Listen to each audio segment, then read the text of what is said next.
감사합니다. 먼저 이 자리에 서게 허락하신 하나님께 영광 올려드립니다. 기도드리시겠습니다. 아버지 하나님, 당신의 마음이 있는 곳에 나의 마음이 있기를 원합니다. 아버지, 당신의 눈물이 고인 곳에 나의 눈물이 고이길 원합니다. 당신이 바라보는 그 영혼에게 나의 두 발과 그 두 눈이 향하길 원합니다. 하나님의 은혜와 이끄심으로 이 자리에 나와 시온성교회 성도님들과 한자리에 모여 예배할 수 있게 허락하심에 감사를 드립니다. 우리를 구원하기 위해 이 땅에 낮아지시어 오시고 죽기까지 우리를 사랑하시는 그 하나님 아버지를 이 시간 찬양합니다. 주의 십자를 생각하며 회개와 경건의 예배를 드리게 하옵소서. 오늘 우리의 찬양과 기도를 회망하여 주시고 특별히 말씀에 하나님의 권세 또한 더하여 주시옵소서. 예배의 시작부터 끝까지 모든 것 주님께 맡겨드려오며 삶의 주관자이신 예수 그리스도의 이름으로 기도드립니다. 아멘. 감사합니다. 본문 사사기 16장 15절에서 22절의 말씀 한 번 더 같이 읽어주시면 감사하겠습니다. 사사기 16장 15절에서 22절의 말씀 제가 한 절 읽고 여러분께서 한 절 읽어주시면 감사하겠습니다. 제가 먼저 읽겠습니다. 드릴라가 삼손에게 이르되 당신의 마음이 내게 있지 아니하면서 당신이 어찌 나를 사랑한다 하느뇨. 당신이 이 세 번 나를 희롱하고 당신의 큰 힘이 무엇으로 말미암아 있는 것을 내게 말하지 아니하였도다 하며 날마다 그 말로 그를 재촉하여 조르매 삼손의 마음이 번뇌하여 죽을 지경이라. 삼손이 진정을 토하여 그에게 이르되 내 머리에는 삭도를 대지 아니하였으나니 이는 내가 모태에서 하나님의 나실인이 되었음이라. 만일 내 머리가 밀리우면 내 힘이 내게서 떠나고 나는 약하여져서 다른 사람과 같으니라.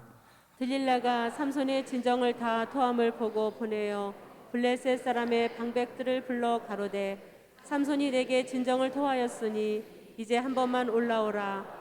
블레셋 방백들이 손에 은을 가지고 여인에게로 올라오니라. 들릴라가 삼손으로 자기 무릎을 베고 자게 하고 사람을 불러 그 머리털 7가닥을 밀고 괴롭게 하여 본즉 그 힘이 없어졌더라. 들릴라가 가로되 삼손이여 블레셋 사람이 당신에게 미쳤느니라 하니 삼손이 잠을 깨며 이르기를 내가 전과 같이 나가서 몸을 떨치리라 하여도 여호와께서 이미 자기를 떠나신 줄을 깨닫지 못하였더라. 블레셋 사람이 그를 잡아 그 눈을 빼고 끌고 가사에 내려가 놋줄을 메고 그로 옥중에서 맷돌을 돌리게 하였더라. 다 같이 읽겠습니다. 그의 머리털이 밀리운 후에 다시 자라기 시작하니라. 아멘. 한 해를 어떻게 살아가야 할까? 짧은 한 글이 있어서 소개하고자 합니다. 나다움, 너다움, 그 다음이 아름다움. 다시요. 나다움, 너다움, 그 다음이 아름다움. 나로서 살아갈 때 가장 아름답다는 짧은 글입니다. 대한민국은 때로 쏠리는 경향이 있습니다. 철수 엄마, 요즘 모모가 유행한다네. 애들 학원 모모가 유명한다네. 우르르르르. 모모가 인기다. 우르르르르. 대한민국은 때로 쏠리는 경향이 있습니다. 우리 서로 이번 한 해는 나로서 사는 특색 있는 한 해가 되기를 소망합니다. 우리 전우좌우 인사하겠습니다. 나다움으로 삽시다. 나다움으로 삽시다. 한 번 더요. 삼손의 시험을 이겨냅시다. 삼손의 시험을 이겨냅시다. 오늘 성경 말씀의 주인공은 삼손입니다. 삼손의 기록은 사사기 13장, 16장 넉 장 정도 소개가 됩니다. 삼손은 태어날 때부터 어떻습니까? 남다릅니다. 태몽 정도가 아니라 삼손의 천사가 와서 삼손의 부모에게 삼손이 태어날 것을 예고할 정도입니다. 그리고 삼손은 뭐가 제일 셌습니까? 기운이 가장 셌습니다. 삼손이 태어날 거라고 천사가 예고도 해주고 기운을 가지고 태어났습니다. 천명도 그냥 때려 눕히는 장사였습니다. 힘만 쓰는 것이 아니라 사사, 이스라엘의 권력도 오랜 기간 가지고 있던 인물입니다. 그런데 안타까운 것은 삼손이 어떻게 됩니까? 시험을 이기지 못합니다. 그런 대단한 삼손도, 그렇게 위대하게 태어난 삼손도 시험을 이기지 못합니다. 아무리 위대한 인물이 시험을 이기지 못하니까 어떻게 됩니까? 비참하게 멸망하게 됩니다. 아무리 영광스러운 인물도 시험 앞에서 무너지니 비참해집니다. 인간의 본성은 때로 보편적일 때가 많습니다. 그 삼손의 함정이, 그 시험이 우리에게도, 우리 가정에도 언제든 찾아올 수 있다는 것입니다. 오늘 말씀 속에서 그 시험의 해답을 얻어가는 우리 모두가 되었으면 좋겠습니다. 15절에서 16절 다 함께 한 번 더 읽어주시면 감사하겠습니다. 15절에서 16절의 말씀입니다. 시작. 들릴라가 삼손에게 이르되 당신의 마음이 내게 있지 아니하면서 당신이 어찌 나를 사랑한다 하느뇨. 당신이 이 세 번 나를 희롱하고 당신의 큰 힘이 무엇으로 말미암아 있는 것을 내게 말하지 아니하였도다 하며 날마다 그 말로 그를 재촉하여 조르매 삼손의 마음이 번뇌하여 죽을 지경이라. 삼손의 마음이 번뇌하여 죽을 지경이라. 말씀에서 삼손을 계속해서 괴롭히는 시험이 무엇입니까? 저는 이 구절이 가장 눈에 들어왔습니다.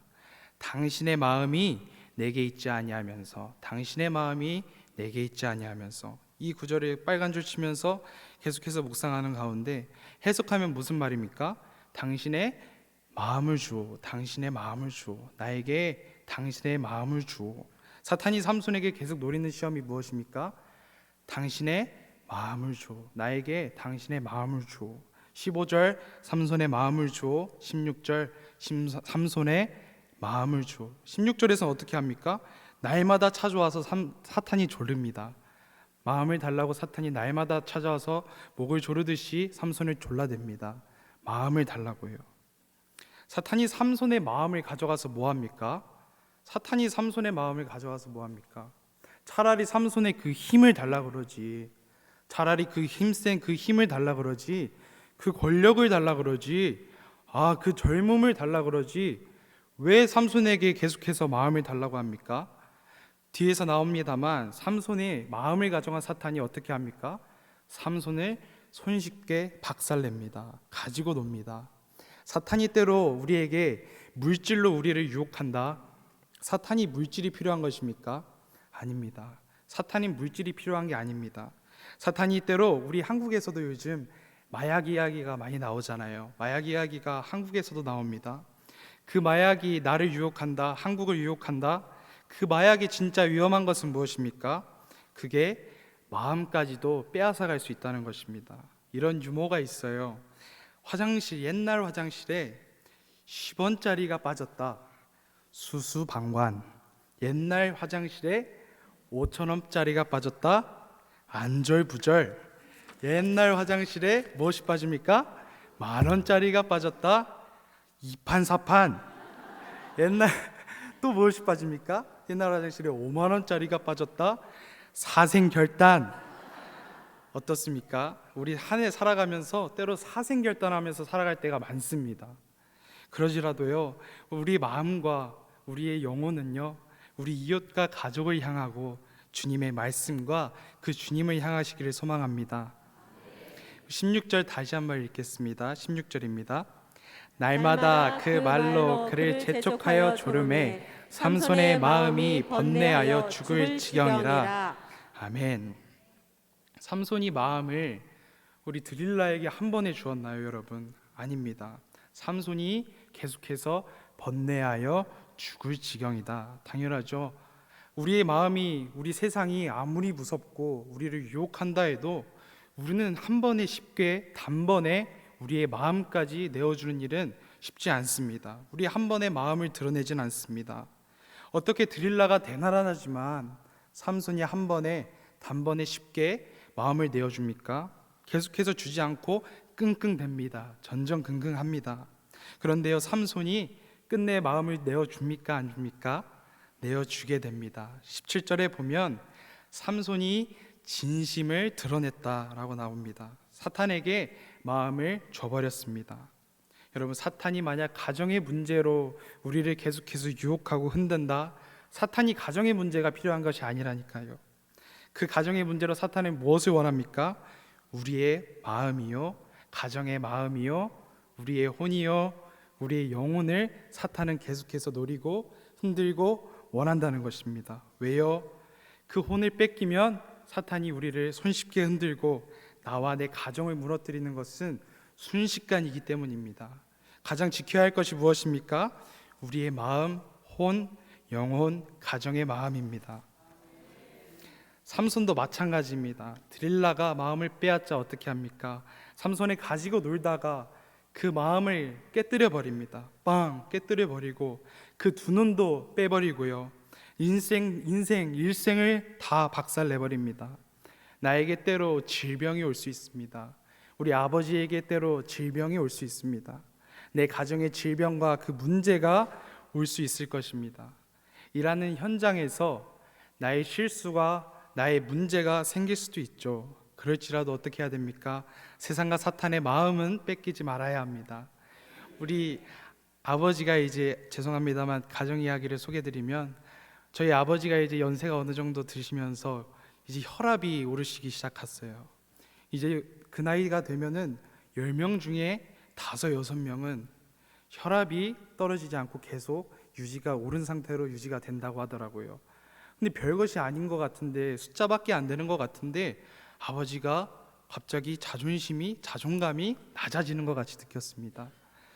내가 계속해서 열심히 살아왔다고 느꼈는데 그 혈압 수치가 내려가지 않는 것이 그 남자에게는 어쩌면 굉장한 자존심, 마음을 흔들어서 그러한 일이 있지 않았나 생각됩니다. 이처럼 별거 아닌 것 같지만 우리의 마음을 때로 흔들어버리는 우리의 세상의 일이 우리의 마음을 빼앗아 간다면 우리는 그 앞에 무너질 수밖에 없을 것입니다. 우리 아버지 고향이 이제 제주도이십니다. 제주도에서 철칙이 한 가지가 있대요. 그 섬에는 철칙이 있습니다. 부모님이 자식에게 항상 얘기하는 것이 무엇이냐면 바다에 나가도 절대 혼을 뺏기지 마라. 바다에 나가도 절대 혼을 뺏기지 마라. 썰물에 낚시를 하러 나갑니다. 썰물에 낚시를 하러 나가면 던지면 어떻게 됩니까? 섬은 손바닥만한 것은 잘 잡힐 때는 우와 100마리씩 잡혀버립니다. 100마리씩 잡혀버려요. 그러니까 어떻게 됩니까? 그 낚시를 하다가 혼을 뺏겨버리는 거죠. 뭐를 살펴야 돼요? 들어오는 밀물을 살펴야 하는데 낚시를 하다가 그 혼을 뺏겨서 밀물을 살피지 못한다는 것이죠. 바다는 어떻습니까? 인정사정이 없어요. 자연은 인정사정이 없습니다. 시간이 되면 물은 다 들어와 버리고 우리는 휩쓸려 가버릴 겁니다. 잠언 23장 26절에 보면 내 아들아 내 마음을 내게 주며 내 눈으로 내 길을 즐거워할지어다 라고 나와 있습니다. 다 함께 한 번만 더 읽겠습니다. 잠언 23장 26절의 말씀입니다. 내 아들아 내 마음을 내게 주며 내 눈으로 내 길을 즐거워할지어다. 아멘. 하나님이 말씀하세요. 네 마음을 다른 데 주지 말고 내게 주라. 내게 주라. 아들아 딸아 네 마음 다른 데 주지 말고 내게 주라. 우리 이 한 해 동안 무언가에 딱 꽂힐 때가 분명 올 것입니다. 우리가 무언가에 꽂힐지라도 우리의 마음은 뺏기지 말고 주님과 그 말씀에 기준을 두고 나아가길 소망합니다.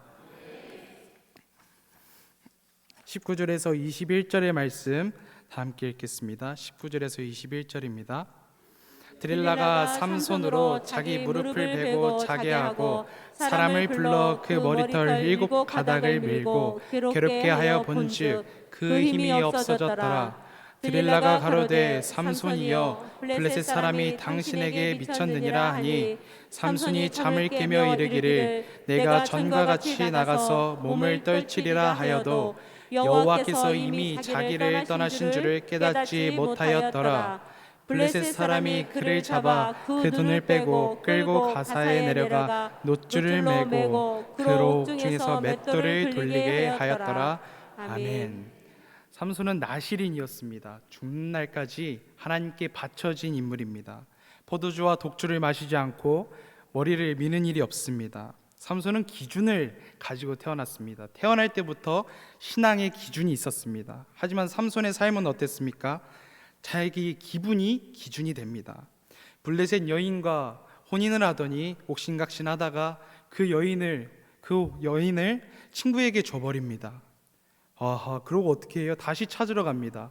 찾으러 가서 안 주니까 여우꼬리에 불을 붙여서 그 온 동네를 불살라 버립니다. 삼손은 삶의 기준이, 신앙의 기준이 자기의 기분이었습니다. 하나님께서 주신 기준이 아니요 말씀의 기준이 아니라 자기 기분이 기준이 되어버립니다. 어쩌다 삼손이 무너지기 시작한 걸까? 많은 사람들이 이런 말합니다. 신앙적인 기준이 허물어지자 삼손이 허물어졌다. 신앙적인 기준이 허물어지니까 삼손이 허물어졌다라고 말합니다. 인문학을 하나님께라는 기독교 서적을 보면 기준에 대한 이야기가 나옵니다. 잘못된 기준을 세워놓으면 아무리 노력해서 승리한다 해도 의미 없는 싸움이 된다. 우리 삶의 기준, 신앙의 기준, 깊이의 기준은 하나님이 되어야 하고 하나님의 말씀이 되어야 한다라고 나와 있습니다. 우리의 기준이 무엇이 되어야 합니까? 하나님의 말씀이요 주님과 하나님이 되어야 한다는 것입니다. 그렇지 아니하면 어떻습니까? 아무런 의미가 없습니다. 우리 지금 사회는 어쩌면 기준이 가장 시급한 사회입니다. 요즘 세계가 그렇잖아요. 잘 나가던 시대든 공경의 시대든 하나님이, 이 말씀이 우리의 기준이 되기를 간절히 바랍니다. 어떤 사람이 개와 달리기를 합니다.